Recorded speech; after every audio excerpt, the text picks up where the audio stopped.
Online வாகனத்தை book பண்ணி drop location வந்ததுக்கு அப்புறமா வீட்டு வாசல்ல இறக்கி விட்டுருங்க அப்படின்னு அந்த டிரைவர் கிட்ட கேட்டு டிராப் லொகேஷன் காட்டுது, என்னால அங்கெல்லாம் போய் டிராப் பண்ண முடியாது அப்படின்னு அந்த இளம் பெண் கிட்ட அராஜகமா பேசுறாங்க. பொண்ணுங்க நைட் டைம்ல டிராவல் பண்றதே சேஃப் இல்லன்னு தாங்க தோணுது இந்த மாதிரி வீடியோ எல்லாம் பார்க்கும் பொழுது. இந்த பெண் பாத்தீங்கன்னா பெங்களூர்ல நைட் டைம் லேட் ஆயிடுச்சுன்னு சொல்லிட்டு ஆன்லைன் ஆப் மூலமா ஆட்டோ புக் பண்ணிருக்காங்க.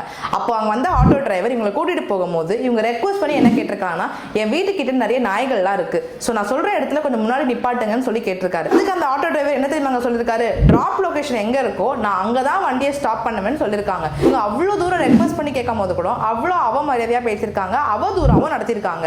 ஃபர்ஸ்ட் என்னை பொறுத்தவரை டிராப்பிங் லொகேஷன் தான் பேசஞ்சரை விடணும்ன்றது எல்லாருக்குமே தெரியுங்க.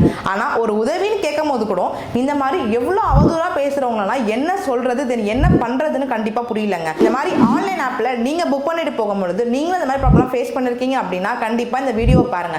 இந்த மாதிரி உங்களுக்கு இன்ட்ரெஸ்டிங்கான லீகல் அப்படி சொல்லி கொடுத்துட்டு இருக்கேன். உங்க ஹரிணி அட்வொகேட் பேஜை ஃபாலோ பண்ணாம இருக்கீங்க அப்படின்னா ஃபாலோ பண்ண மறந்துடாதீங்க. எந்த ஆப் மூலமா அந்த ஆட்டோ புக் பண்ணீங்களோ அந்த ஆப்ல போய் அந்த ஆட்டோக்காரரை பத்தி கண்டிப்பா கம்ப்ளைண்ட் ரைஸ் பண்ணுங்க. அது மட்டும் இல்லாம ஒரு ஃபீமேலா இருக்கீங்க, உங்களை ரொம்ப த்ரெட்னிங் பண்ணிருக்காங்க, இல்ல அபியூசிவ் பண்ணிருக்காங்க, இல்ல அன்லாஃபுல்லா நடந்திருக்காங்க அப்படின்னும் பொழுது நீங்க இவங்களை பத்தி தாராளமா போலீஸ் ஸ்டேஷனே போய் கம்ப்ளைண்ட் கொடுக்க முடியுங்க. தயவு செஞ்சு பயப்படாதீங்க, போலீஸ் ஸ்டேஷன் போய் கம்ப்ளைண்ட் கொடுத்தா என்ன ஆகும் அப்படின்ட்டு. நான் எல்லா ஆட்டோ டிரைவரும் இப்படிதான் நடந்துக்கிறாங்க நான் சொல்லலைங்க. பிகாஸ் நானுமே நிறைய டைம் ஆட்டோல போயிருக்கேன். அப்படி போகும்போது உண்மையாவே நிறைய ஆட்டோ டிரைவர்ஸ் பார்த்தீங்கன்னா ரொம்ப கைண்டாகவும் நம்ம சொல்றதை புரிஞ்சு நடந்துக்கிற ஆட்டோ டிரைவர் நிறைய பேர் இருக்காங்க.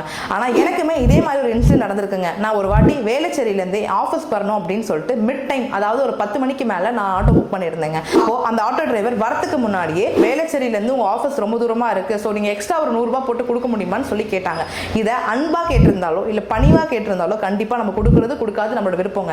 ஆனா என்ன கேட்ட அந்த ஆட்டோ டிரைவர் ரொம்ப அதிகாரமாவும் மிரட்டியும் கேட்டார். அது மட்டும் இல்லாம நான் கொடுக்க முடியாது அப்படின்னு சொன்னதுக்கு கேன்சல் கூட பண்ணாம அப்படியே விட்டுட்டார். நான் ஒரு வாட்டியும் கால் பண்ணும்போது தோ வந்துகிட்டு இருக்கேன் ஓவரா பேசினார். அந்த இடத்துல நான் அவர் தட்டி கேட்டேன், இப்படிதான் ஒரு பொண்ணு கிட்ட பேசுவீங்களான்னும் போது அப்படிதாண்டி பேசுவேன் அப்படின்னு சொல்லிட்டு என்னையும் அவ்வளவு அவதூறா பேசினார்.